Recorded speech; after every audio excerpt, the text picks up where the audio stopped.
Dhe padyshim shqiptarët ndjehen sot më të integruar pjesë e qeverisë parlamentit, por edhe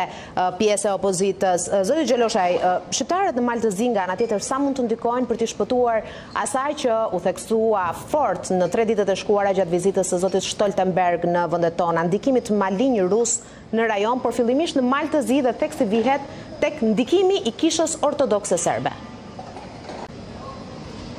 Po, tash,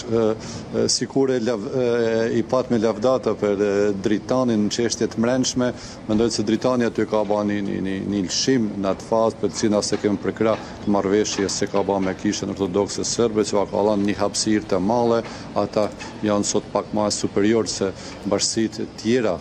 fetare në Maltëzi, mirë po, mendoj se qeveria Maltëzi që është zellë është plotësisht pro-evropiane, pro-amerikane, me një stabilitet që të jetë antare edhe me kredibile e NATO-s, dhe që do të vazhdojë rrugën euroatlantike, dhe që mendoj që në të ardhmen edhe këtë që mund të jetë problematike do t'ja dalë që të e zellin, sepse mendoj që ka marrë një kthim që të pa kthyeshëm në drejtimin euroatlantik Malizi, dhe do të vazhdojë bashkëpunimin e mirë me shtetet fësinje dhe në kuadër të NATO-s posaçërisht. Dhe një pyetje të fundit, dua ta veçoj në fakt sa i takon politikës së brendshme të Maltëzisë, sepse duket sikur ka një qeverisje në provë, le të themi, deri në vitin e ardhshëm, në fund të vitit të ardhshëm. Zgjedhja e Mandić si kryeparlamentar, pjesë e një pakete më të gjerë të ndarjes së pushtetit, sipas marrëveshjes së mandatarit për kryeministër, tashmë kryeministër zoti Spajić, me shumicën e re, Partitë e Frontit Demokratik do të mbështesin qeverinë e tij dhe të pakicës në parlament deri në fund të vitit të ardhshëm, kur do të bëhet zyrtarisht pjesë e saj. Si e shihni dhe si e vlerësoni ju, zoti Xheloshaj, një kryeparlamentar që në fakt njeh Vladimir Putin si president të tij? Dhe të mendojmë më pas edhe për avancimin e Maltëzi në procesin e integrimit në Bashkimin Evropian, është i vetmi i pari vend mes vendeve të Ballkanit që ka hapur kapitujt, por duket sikur ka mbetur në vend. Po, sinqerisht mendoj me strukturën e qeverisë aktuale dhe me ata që kemi filluar njeh në deblokimin e gjyqësorit dhe me disa vendime tjera që presim i marrë deri në fund vitit, Malizi do të marrin përsëri atë avancimin e saj në integrime europiane. Besojmë se deri në fund vitit do t'i mbyllim, do t'i fitojmë ato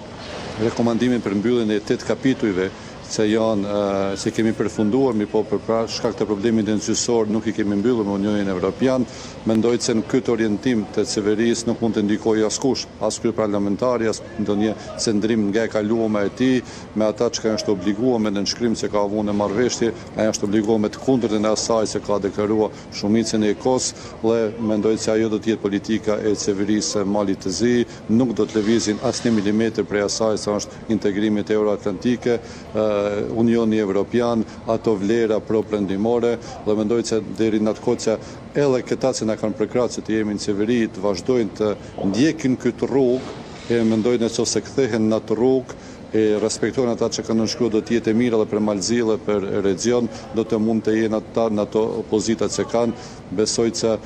kanë krijuar atë përgjegjësi që ata që kanë nënshkruar do t'i rrinë mrapa, mirë po gjithmonë ekziston mundësia që nëse lëvizin prej asaj, ata nuk do t'i kenë këto mundësi për cilat flitet se mund të i kenë në fund të vitit të ardhshëm në qoftë se sjellen brenda marrëveshjes së nënshkruar. Dakor, zoti Xheloshaj, ju falenderoj shumë për këto minuta dhe për këtë bisedë së bashku dhe ju uroj suksese, meqense është biseda jone e parë së bashku në detyrën e zëvendës kryeministrit, njëkohësisht dhe të ministrit të ekonomisë, dhe miru takofshim.